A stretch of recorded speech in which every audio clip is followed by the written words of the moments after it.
कैसे हो दोस्तों, स्वागत है आपका बाउंस बैक सीरीज की अगली वीडियो में। इस वीडियो के अंदर हम करंट इलेक्ट्रिसिटी को कवर करने वाले हैं। उसके मोस्ट इंपॉर्टेंट क्वेश्चंस को हम देखेंगे, मोस्ट इंपॉर्टेंट कंसेप्ट्स को देखेंगे। तो बिना देर किए स्टार्ट करते हैं, ठीक है। सबसे पहले क्वेश्चन आपके सामने आ रहा है, इसे ट्राई करो।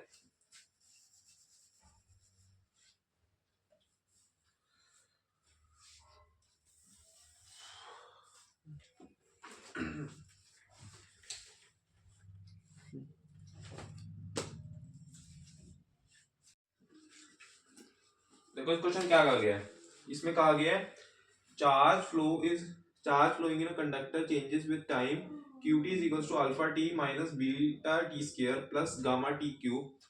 ठीक है, मिनिमम वैल्यू ऑफ करंट, ये सारे कॉन्स्टेंट्स है, ठीक है। तो अब हमसे कहा गया है qt is equals to alpha t minus beta t square plus gamma T cube. बात क्लियर है। अब हमसे कहा गया मिनिमम करंट की वैल्यू बतानी है, तो पहले करंट तो निकाल लो। वो हो जाएगा I T is equals to D Q T upon D T. ये हो जाएगा अल्फा माइनस 2 बीटा टी और ये बन जाएगा 3 गामा टी स्क्वायर, ठीक है। अच्छा, ये आई टी हो गया। अब इसका फिर से डिफरेंशिएशन करना पड़ेगा क्योंकि हम मिनिमम करंट बताना है, तभी हम मैक्सिमम मिनिमम का कंसेप्ट लगा पाएंगे। ये आ जाएगा D I T upon D T, ये बनेगा, ये तो कांस्टेंट है तो ये हट जाएगा, ये बन जाएगा minus 2 beta plus 6 gamma T. बात क्लियर है। अब ये चीज जीरो बनेगी, इक्वल टू जीरो, हम मैक्सिमम मिनिमम लगाएंगे और यहां से टी की वैल्यू निकालेंगे। ये बन जाएगी, ये उधर गया 2 बीटा अपॉन 6 गामा, यानी बीटा अपॉन 3 गामा, यही बनेगा। टी की वैल्यू आ रही है। अब इसे इसमें पुट करो और तो हमें आई मिनिमम मिल जाएगा, ठीक है।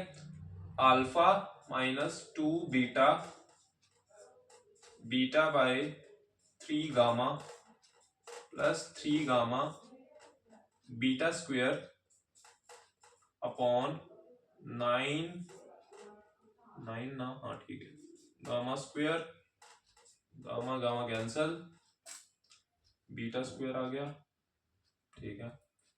तो इसको कैलकुलेट कर लेते हैं, आ गया, ठीक है। इसे कैलकुलेट कर लेते हैं। यह अल्फा माइनस, देखो ये बन रहा है minus 2/3 beta square gamma plus beta square by 3 gamma, beta square by 3 gamma. तो ये कैलकुलेट करो, बनेगा beta square by gamma, beta square by 3 gamma, beta square by 3 gamma. बात समझ गए, ये आंसर आएगा।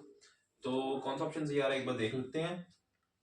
Alpha minus beta square by 3 gamma, कौन सा ऑप्शन आ रहा है? डी ऑप्शन मेरे ख्याल से ही आ रहा है, ठीक है। डी ऑप्शन सही आ रहा है, देख लेना, वैसे ही आंसर है, ठीक है। डी ऑप्शन सही है, ठीक है। देखो अगला क्वेश्चन आपके सामने, एक बार से ट्राई करो।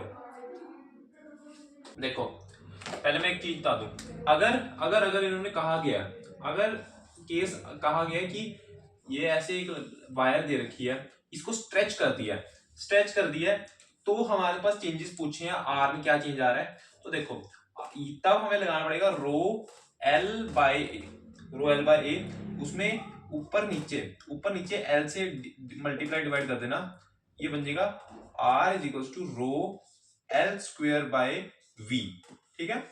इस वाले केस में आर जो होता है वो directly proportional to L square होता है, ठीक है। ये कंसेप्ट समझ लो, ठीक है। R is directly proportional to L square. अगर कहा गया कि डबल कर दिया है और मतलब स्ट्रेच कहीं नहीं लिखा हुआ, तो तुम ये चीज नहीं करोगे, तो हमारे पास simply R is directly proportional to L. वैसे ऐसे ये क्वेश्चन आएगा नहीं, मुश्किल है ये वाला क्वेश्चन आना, ठीक है।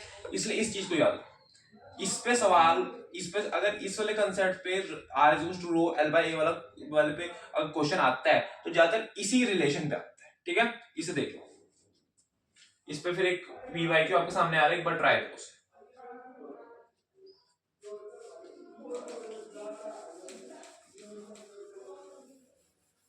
ठीक है, ट्राई करो।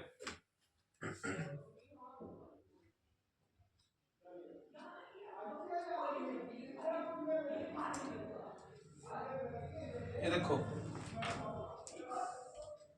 देखो ये क्वेश्चन क्या कहा गया है, resistance of wire is 5 ohm if renew resistance is in ohm is stretched to 5 times of your original length। देखा देखा will be, देखो R is directly proportional to L square है, ये लिखो R1 by R2 is equals to L1 by L2 का whole square, है ना, direct proportional sign हमने हटा दिया, ये चीज लिख सकते हैं। अब हमारा पहले रेजिस्टेंस मान लो R थी, ये R डैश होगी, हमसे पहले थी L, अब होगी 5L, L गया ऊपर स्क्वायर है, तो R dash is equals to ये बन जाएगा 25R। क्या ये ऑप्शन में है कहीं, या इसकी वैल्यू दे रखी है, देख लेते हैं, हाँ वैल्यू दे रखी है ना, तो 25R की जगह 25 के साथ जो R है वो हमारा क्या दे रखा है 5, यानी ये 125 आएगा, ठीक है। तो 125 कौन सा ऑप्शन में है, सी ऑप्शन, ठीक है, सी ऑप्शन। देख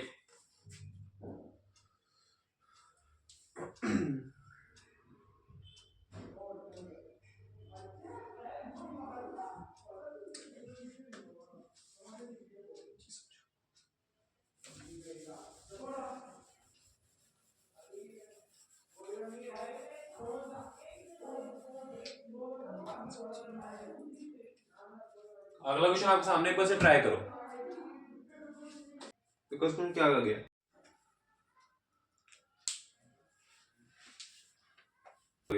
in a given figure battery of EMF E is connected across the conductor PQ of length L and different area of cross section of radii R1 and R2, R2 is less than R1, choose the correct option as one moves from P to Q। देखो ये हमारे पास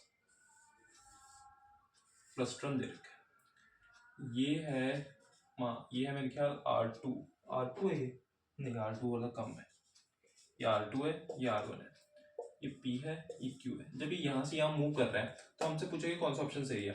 तो जब हम frustum की बातें करते हैं तो फ्रस्टम का ना जो हमारे पास फॉर्मूला होता है रेजिस्टेंस का वो हम देखते हैं, लेकिन वो बहुत फेमस फॉर्मूला है, लेकिन अभी हम उस पर बात नहीं कर रहे हैं। मैं जनरल फॉर्मूला लिख रहा हूँ, अगर मान लो मैं एक एलिमेंट लिख रहा हूँ, एक एलिमेंट बना रहा हूँ, ये चीज यहाँ पे एक्स डिस्टेंस पे एक ds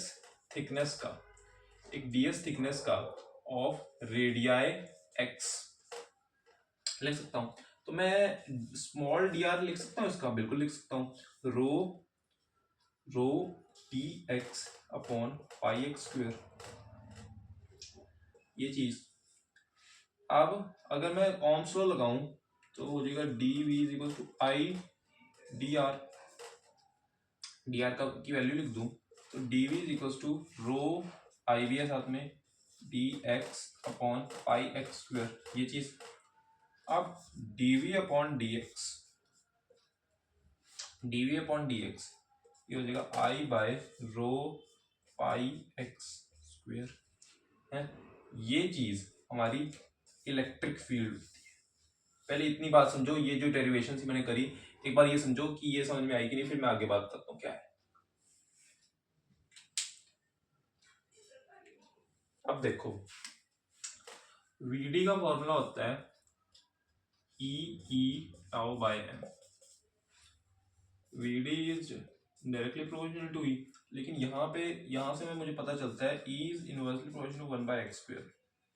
एक्स जैसे जैसे कम हो रहा है, क्योंकि यहाँ पे जब P से Q मूव कर रहे हैं तो इसका जो रेडियस है यानी जो हमने x ले रखा है वो कम हो रहा है। अगर कम हो रहा है तो इलेक्ट्रिक फील्ड बढ़ेगी और हमें यहाँ पे क्या रखा है, electric field decreases. Electric field तो यहाँ पे लेकिन बढ़ रही है, तो ये ऑप्शन तो गया। और क्या पूछ रखा है, drift velocity of the electron increases, हाँ अगर हमारे पास E बढ़ रहा है तो ड्रिफ्ट वेलोसिटी भी बढ़ेगी, यानी ये ऑप्शन हमारा सही आ गया। ठीक है, तो ये ऑप्शन हमारा सही है। देखो अगला क्वेश्चन आपके सामने एक बार से ट्राई करो।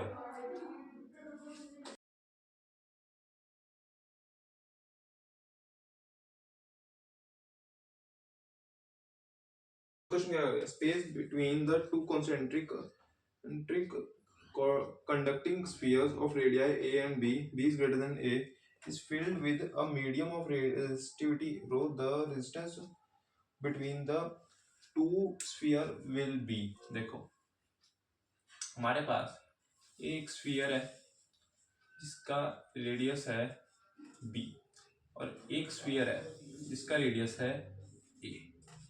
हमें इन दोनों के बीच में, अब बीच में रो भर रखा है, तो हमें रेजिस्टेंस बतानी है। देखो अगर अगर अगर अगर मान लो मैं एक x डिस्टेंस पे एलिमेंट लेना आना चाहिए, बाकी कुछ भी नहीं है इस क्वेश्चन में, एलिमेंट बस लेना आना चाहिए।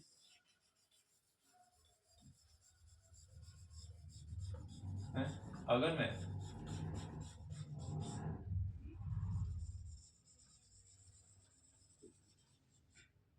एक x डिस्टेंस पे, अगर मैं एक x डिस्टेंस पे है, x डिस्टेंस का मतलब x रेडियस ही मान लो जो भी है, x रेडियस का है, x डिस्टेंस x रेडियस एक ही बात है, dx थिकनेस का एक एलिमेंट लूं स्फेरिकल, तो हमारे पास सबसे पहले तो उसके बीच में, जब मान लो ये ना, जैसे कि मान लो ये जो मैंने एलिमेंट ले रहा हूँ ये मैं दिखा रहा हूँ पहले, ये dx थिकनेस है इसकी, मान लो dx थिकनेस है, dx थिकनेस है, इसका रेडियस कितना है, ये बहुत छोटा है, तो ये दो लेयर ना मानना है, एक ही लेयर है ये, है क्योंकि एक एलिमेंट है। समझ रहे हो ना मैं क्या कहना चाह रहा हूँ?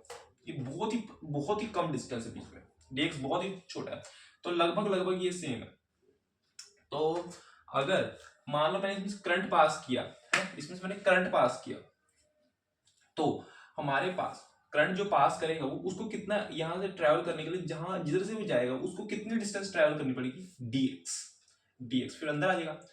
और जिसमें से वो पास कर रहा है वो एरिया क्या है, 4πx², 4πx² ही होता है ना, ठीक है 4πx²। हाँ, dr is equals to rho dx upon 4πx², ये आ गया, ठीक है। अब एक काम करो, इंटीग्रेट करो 0 से लेके r, और ये हो जाएगा b बड़ा है और ये a छोटा है, इसे इंटीग्रेट एक बार चेक करो है, फिर ये हो जाएगा रो बाय 4π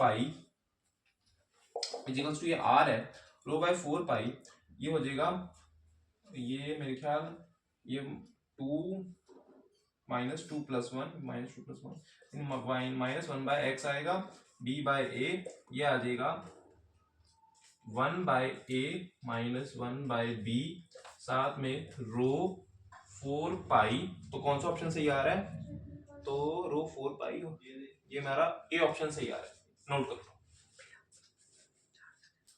अगला क्वेश्चन आपके सामने एक बार से ट्राई करो।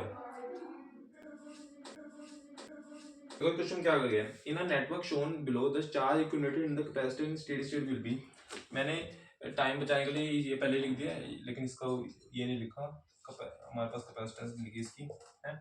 देखो अब उनसे कहा गया है कि हमें इसमें कितना चार्ज एक्यूमुलेट होएगा वो बताना है, तो देखो सबसे पहले मैं क्या करूंगा, ये जो जगह है हमारे पास स्टेडी स्टेट, एक मिनट देखो, ये हो जाएगा गायब है, ये हो जाएगा गायब। अब ये हमारे पास ये गायब हो गया, अब इसमें से कोई करंट नहीं जा रहा, तो सारा करंट यहां से पास हो जाएगा, तो करंट कितना होएगा टोटल वो होगा 3/10, बिल्कुल 0.3 एम्पियर, 0.3 एम्पियर, यहाँ से 0.3 एम्पियर जा रहा होगा, यहाँ पे भी जा रहा होगा 0.3 एम्पियर, यहाँ से 0 जा रहा होगा। अब अगर यहाँ से 0 जा रहा होगा, तो अगर यहाँ पे 3 मैं लिख लूँ, नोडल एनालिसिस लगा रहा हूँ मैं सिंपल, इसको 0 मान लेते हैं, यहाँ पे x हो जाएगा, यहाँ पे x हो जाएगा, यहाँ पे भी x हो जाएगा। अब अगर यहाँ पे x, यहाँ से मैं अगर x की वैल्यू निकालना चाहूँ, तो करंट कहाँ से कहाँ पास कर रहा है, हाई वोल्टेज से है, करंट कहाँ से कहाँ पास करता है, 3 - x/6 इक्वल्स 3 - 6 अपॉन, ये हो जाएगा 0.3 3 माइनस 1.8 एक्स की वैल्यू आ रही है 1.2 है, एक्स वैल्यू 1.2 आ गई, यानी एक्स वैल्यू 1.2 है। अब समझो इसमें से करंट नहीं पास कर रहा है, यानी ये वोल्टेज और ये वोल्टेज सेम हुई करंट, तभी तो करंट पास नहीं कर रहा होगा, है ना, तभी तो ऐसा होगा जब वोल्टेज डिफरेंस आता है तब तो करंट पास करता है। तो ये हो जाएगा 1.2 है, यहाँ पे 1.2 हो जाएगा। अब 3 है, ये 1.2 है, बीच में हमारे पास कितना लगा हुआ था, कितना था इसका, 4 था, 4 था। 3 माइनस 1.2 कितना हो जाएगा 1.8 Q is equal to C V हुआ करता था। सी कितना है, सी कितना है, सी है 4, 1.8 1.8 इंटू 4 ये कितना हो जाएगा 7.2, तो Q आ रहा है 7.2। बात समझे, कौन सा ऑप्शन है 7.2 में सी, ये हो जाएगा ए ऑप्शन। ठीक है, ए ऑप्शन वाला सही है, नोट करिए। अगला क्वेश्चन आपके सामने एक बार से ट्राई करो। देखो equivalent resistance between A and B network shown in figure, ये भी काफी फेमस क्वेश्चन है, कई बार आ चुका है ये तो है ना, ऐसे क्वेश्चन कई बार आ चुके हैं, तो एक बार इसे भी फटाफट कर लेते हैं, छोटा सा क्वेश्चन है, क्या दिक्कत है ना, प्रैक्टिस ही कर रहे हैं।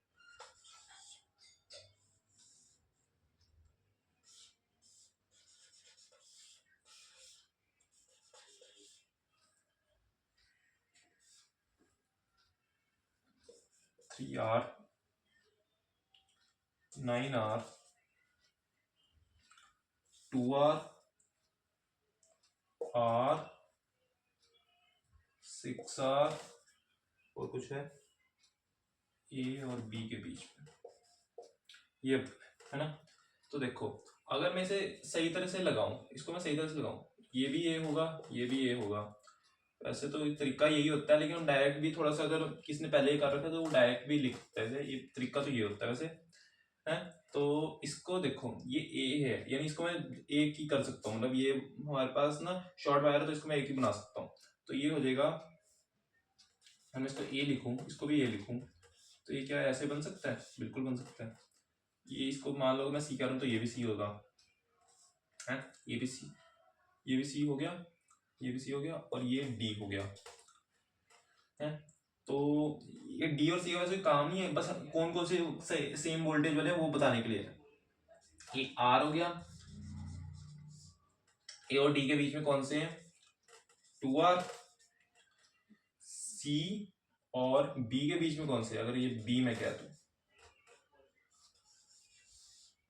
सी और बी के बीच में कौन से हैं, सी और बी नहीं, डी और बी के बीच में, डी और बी के बीच में 6R है, और सी और बी के बीच में 3R है, और सी और डी के बीच में 9R है।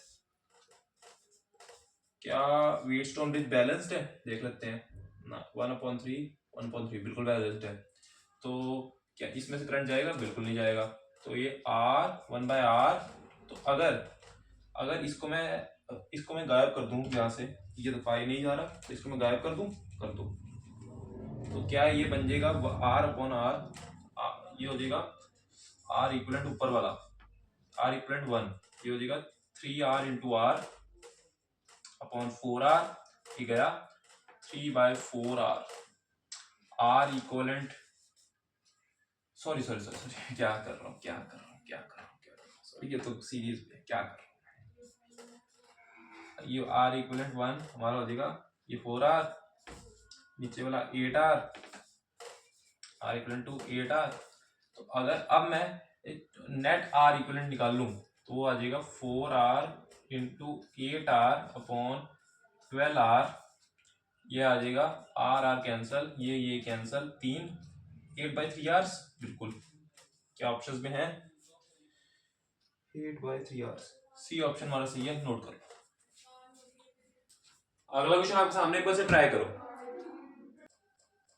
देख लो, in given equivalent circuit between the terminal A and B is ohm, देखो एक सर्किट बना रखा है ए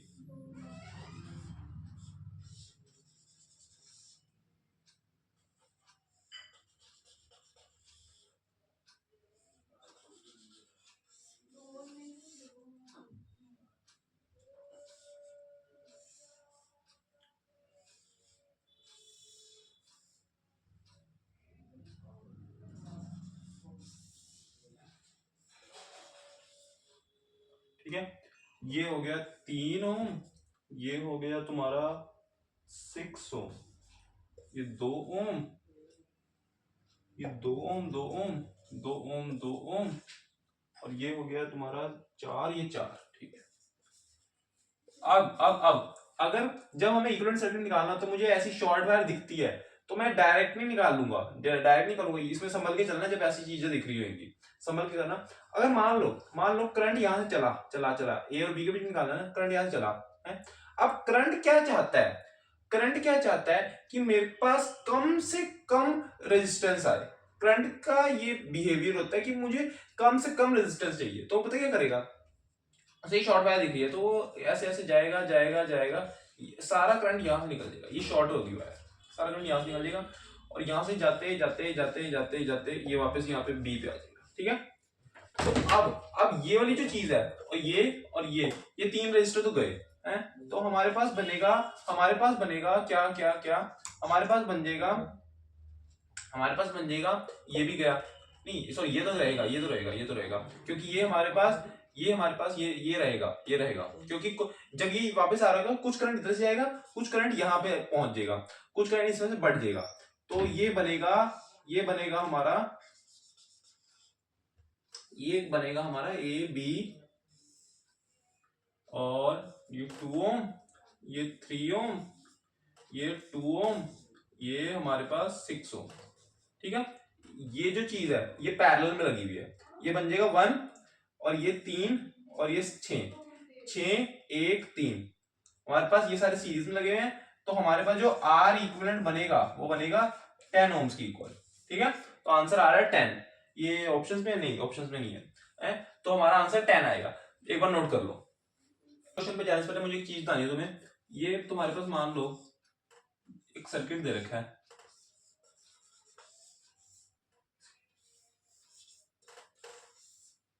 ये है 2 ओम, ये 3 ओम, ये 2 ओम, ये 4 वोल्ट। अब इसमें जो पावर डिसिपेट हो रही है वो है P1, इसमें से हो रही है P2, इसमें से हो रही है P3। फटाफट इनका ऑर्डर बताओ। ठीक है, P1 P2 P3 का ऑर्डर बताओ। होप आपने वीडियो रोक के ट्राई किया होगा। देखो अब यहाँ पे हमारे पास 2 फॉर्मूले होते हैं, P is to I square R और V स्क्वेयर अपॉन आर। जब हमें पैरेलल में देखना हो, पैरेलल में क्योंकि वोल्टेज कांस्टेंट होती है तो P is directly proportional to 1 by R आ जाता है। जब वोल्टेज कांस्टेंट होती है, वोल्टेज को, पोटेंशियल डिफरेंस को, यानी कि पैरेलल में, और P is directly proportional to R आ जाता है इस वाली जगह से जब सीरीज वाला केस हो और करंट हमारा कांस्टेंट होता है। ठीक है, ये चीज देख लो, ये 2 चीजें हैं। अब वो उन्हीं चीजों को हम यहाँ पे यूज करेंगे। कैसे, देखो सीरीज में देखना है, P is directly proportional to R, तो किसका ज्यादा है, इसका ज्यादा है, तो P1 is greater than P2 आ गया। अगर इन दोनों में से पूछा होता तो हम डायरेक्ट आंसर निकाल सकते, और अब ये इन दोनों का जो सम है वो क्या है, P1, सम क्यों कर रहे हैं, सीरीज में है, क्योंकि अब हम इन दोनों में कंपेयर करेंगे ना P inversely proportional to R से, क्योंकि पैरेलल में लगे हैं, तो ये 5 आ गया, ये 2 आ गया। अब जिसका R कम होगा उसकी पावर ज्यादा होगी, इसका कम है, इसकी पावर कम है, तो हमारे पास यहाँ पे P3 ज्यादा आ गया, P3 हमेशा ज्यादा आएगा। देखो ये दोनों मिलके भी इससे ज्यादा पावर नहीं डिसिपेट कर पा रहे, तो हमारे पास P3 is greater than P1 is greater than P2 आ गया। बात क्लियर है, तो ऐसे करेंगे। इसका दूसरा तरीका है, ये ऐसे तो कर लिया, थोड़ा सा बस इसमें दिमाग लगाना पड़ता है, फिर हमारी कैलकुलेशन कम हो जाती है। लेकिन अगर कोई, मैं कैलकुलेटिव तरीका भी बता देता हूँ, इसमें ना सबसे पहले करंट निकाल लो 4 0, ये 4 0, क्योंकि यहाँ पे कांस्टेंट है, तो ये आ जाएगा, इसमें ये 5 बनेगा और इसमें से जो करंट जाएगा वो बन जाएगा ये 5, ये जाएगा मेरे ख्याल से 4.5 एम्पियर। ठीक है, तो पावर जो आएगी, जो पावर आएगी वो आएगी 4/5 का स्क्वायर कितना होता है 16.25 इंटू थ्री, तो इंटू 3 ये बन जाएगी 48/25 और ये बन जाएगी 32/25। ठीक है, आई यहाँ पे ये पैरेलल लगे तो आई स्क्वायर इंटू आर वाला फॉर्मूला लगा के देख लेना। और यहाँ पे अब एक ही है तो वी स्क्वायर वाला फॉर्मूला लगाएंगे, या तो वी स्क्वायर वाला लगा लो, कोई दिक्कत नहीं है, क्योंकि यहाँ पे एक ही है तो वी स्क्वायर वाला भी चल जाएगा, यहाँ पे नहीं चलेगा क्योंकि फिर दोनों का एक साथ काउंट हो जाएगा। लेकिन लेकिन अब हमें यहाँ पे एक ही है तो वी स्क्वायर वाले से भी चल जाएगा, नहीं तो यहाँ पे आई निकाल लो, है तो उससे भी निकल जाएगा, यहाँ पे आई वाले से भी निकल जाएगा। लेकिन यहाँ पे तुम्हें अगर अलग अलग निकालना है तो आई वाला ही फॉर्मूला लगेगा, वी से नहीं निकाल पाओगे, वी से भी निकाल लोगे, यहाँ पे भी वी से निकाल लोगे, लेकिन तुम्हें फिर इन दोनों के बीच में जो पॉइंट में पोटेंशियल है उसकी वैल्यू चाहिए होगी, उसमें फिर तुम्हें नोडल एनालिसिस लगाना पड़ेगा। क्यों इतने झंझट में पड़ते हो जब ऐसे डायरेक्ट निकल रहा है तो है आई, ठीक है, उससे भी निकल जाएगा। नोडल एनालिसिस वो लंबा तरीका जाएगा, उसमें जाने की जरूरत नहीं है। ठीक है, तो हमारे पास ये चला जाएगा, इसमें से ये गया, मैं कह रहा था है? ये इसमें 4, इसमें पोटेंशियल डिफरेंस 4 है, 4 स्क्वायर अपॉन 2 16/2 8 आ गया, 8 वॉट, तो P3 वैल्यू 8 आ गई। ये तुम्हारा लगभग कितना बनेगा 1.8 और ये तुम्हारा लगभग 1.2 बन जाएगा। ठीक है, तो कौन सा बना P3 is greater than P1 is greater than P2। अब कौन सा बढ़िया तरीका है? दोनों से आंसर सेम आ रहा है। ठीक है, अगला क्वेश्चन आपके सामने एक बार से ट्राई करो। देखो इस क्वेश्चन में कहा गया है in a given figure value of V not will be, देखो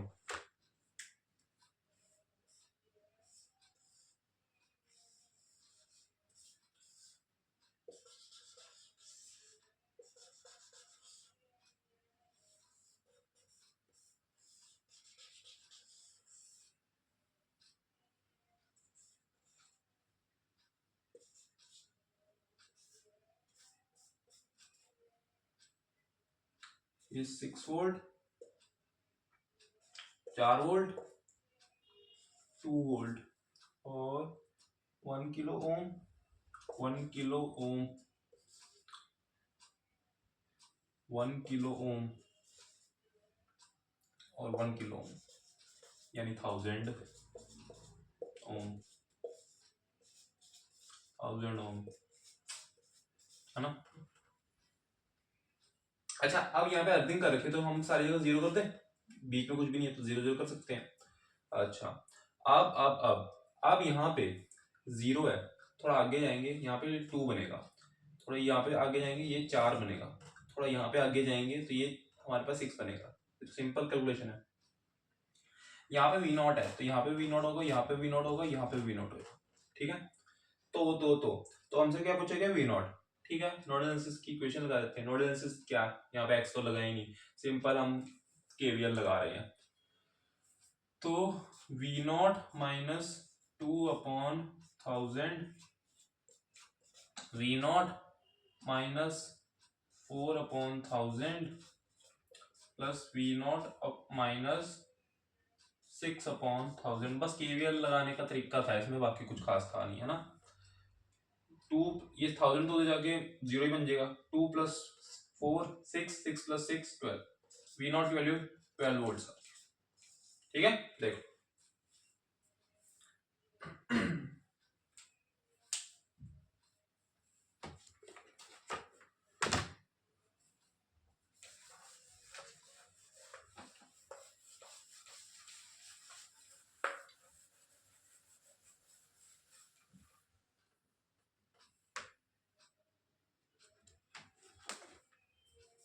ये वाला क्वेश्चन आपके सामने एक बार से ट्राई करो।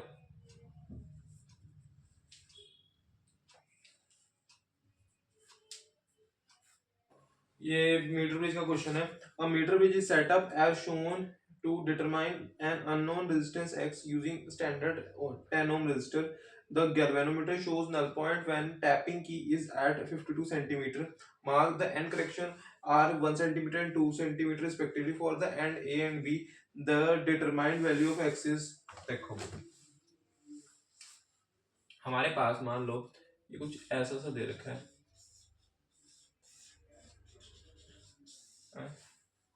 मान लो ऐसी सी चीज दे रखी है,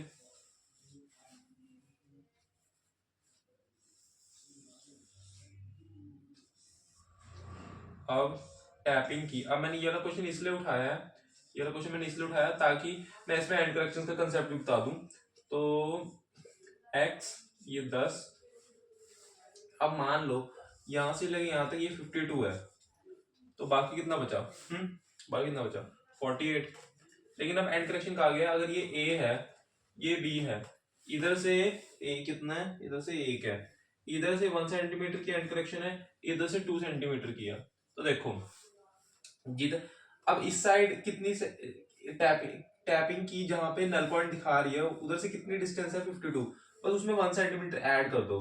तो वैसे हमारा बनना चाहिए था x upon 52 is equals to 10 upon 48, ये बनना चाहिए था। ऐसे ही हम रेशियो ले लेते हैं, ये फॉर्मूला बनता है, हमारा फॉर्मूला क्या होता है? P upon Q is equals to 100 minus L upon L, यही होता है। लेकिन मैं ये ऐसे रेशियो लेना ज्यादा प्रेफर करता हूँ, ये इजी सा लगता है मुझे, है ना, फॉर्मूला ही वैसे ही होता है। अब यहाँ पे लेकिन एंड करेक्शन इस साइड से 1 सेंटीमीटर, तो यहाँ पे 1 ऐड कर दो, और इधर साइड से 2 सेंटीमीटर है तो इधर 2 ऐड कर दो। अब इसे सॉल्व करो, x is equals to 530 upon 50, ये कट गया, तो ये देखो ये क्या बनेगा, ये मेरे ख्याल 10.6 सेंटीमीटर बनेगा। तो कोई ऑप्शन है? सॉरी सेंटीमीटर कह रहा हूँ, तो 10.6 ओम, 10.6 ओम, ये हमारे पास बी ऑप्शन सही है। ठीक है, नोट करो, ये क्वेश्चन आपके सामने एक बार से ट्राई करो।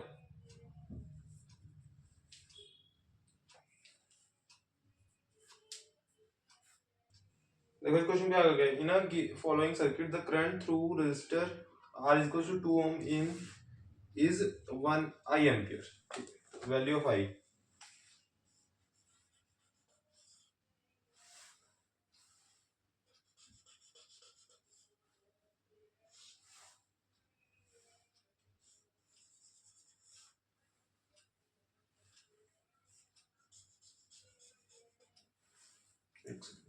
ऐसे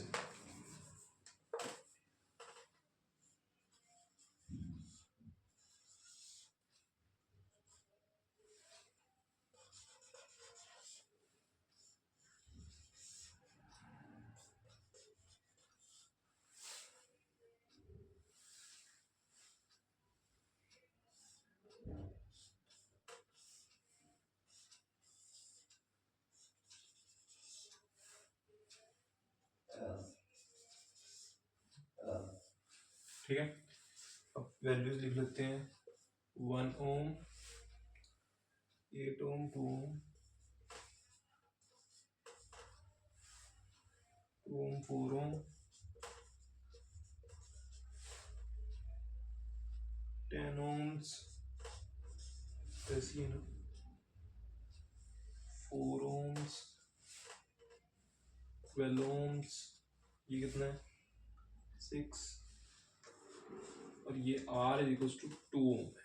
ठीक है, अब हमें ये 6.5 वोल्ट है, तो अब हमें इसमें से जो करंट जा रहा होगा उसकी वैल्यू आई है वो निकालना है। देखो कैसे सॉल्व करेंगे, सबसे पहले देखो, अब तुम इसमें ना नोडल एनालिसिस लगाने की कोशिश करो, नहीं लगेगा। दिखाता हूं मैं, ये x मान लो, मैंने ये 6.5 मान लो, ये 0 है, ये 0, चलो इतना तो हो गया x। अब x को यूज करके या 0 को यूज करके कहीं और तुम नहीं लगा पाओगे, अब तुम्हें दूसरे वेरिएबल का सहारा लेना पड़ेगा, ये y। अब फिर से y भी कहीं नहीं जा रहा, तो अब हम तुम्हें तीसरे का भी सहारा लेना पड़ेगा, अब ये भी आगे बढ़ेगा, w कुछ भी ऐसे 4 वेरिएबल का सहारा लेना पड़ेगा। लेकिन क्या हम सच में जे एडवांस के पेपर में या जे मेंस के पेपर में 4 वेरिएबल का यूज करेंगे? बिल्कुल भी नहीं। यानी कि क्वेश्चन कुछ और हो रहा है।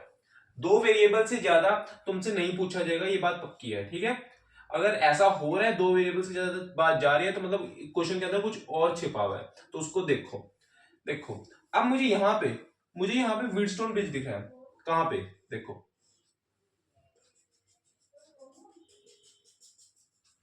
ये चीज देखो ना, 1/2 ये और 2/4 ये रेशो सेम आ रहा है, यानी व्हीटस्टोन ब्रिज है, यानी बीच का 8 है, ब्रिज का काम कर रहा है, यानी ये हट जाएगा, ठीक है।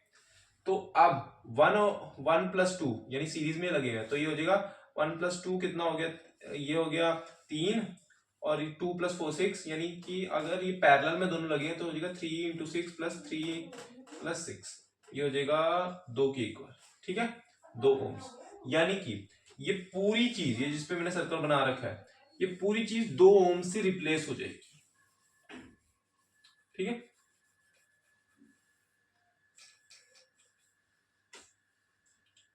ये पूरी चीज 2 ओम से रिप्लेस हो जाएगी, ठीक है। अब ध्यान से देखोगे तो फिर से एक व्हीटस्टोन ब्रिज बन रहा है। कैसे, देखो अगर इस 4 को मैं इसकी तरह लिखूं या इसको इसकी तरह लिखूं तो देखने में आसानी होगी वैसे ये, लेकिन इसका इससे कोई लेना देना नहीं कि व्हीटस्टोन ब्रिज है कि नहीं, ये तो मैं बस दिखाने के लिए ऐसे बना रहा हूँ 4 ओम। अब देखो इस चीज को ध्यान से देखो थोड़ा एंगल से, 2/6 और 4/12, यहाँ पे भी रेशो सेम आ रहा है, इसका मतलब ये भी व्हीटस्टोन ब्रिज है, यानी कि बीच का 10 गायब हो जाएगा, यानी कि 2 और 4 लगे हैं, 2 और 4 लगे हैं किसमें, सीरीज में, 2 और 4 6, और 12 और 6 18,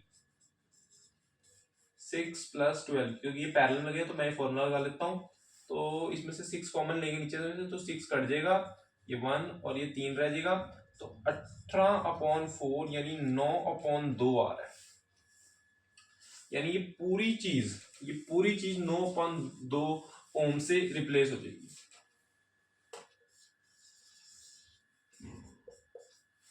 अब जितना करंट इसमें से जा रहा होगा उतना इसमें जा रहा होगा, यानी कि अगर मैं इसका इक्विवेलेंट ले लूं तो वो बनेगा 9/2 + 2, ये बन जाएगा मेरे ख्याल से 13/2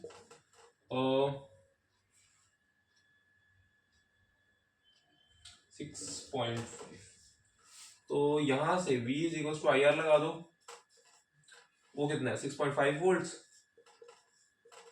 I निकालना है, R 6.5 ओम है, ये गया, I आ गया 1 एम्पियर की, ठीक है, तो आंसर है 1, ठीक है, नोट कर लो। होप आपको ये वीडियो अच्छी लगी होगी, चीजें क्लियर हुई होंगी, कॉन्सेप्ट्स क्लियर होंगे। ऐसे वीडियो के लिए चैनल सब्सक्राइब करना। Okay, thank you.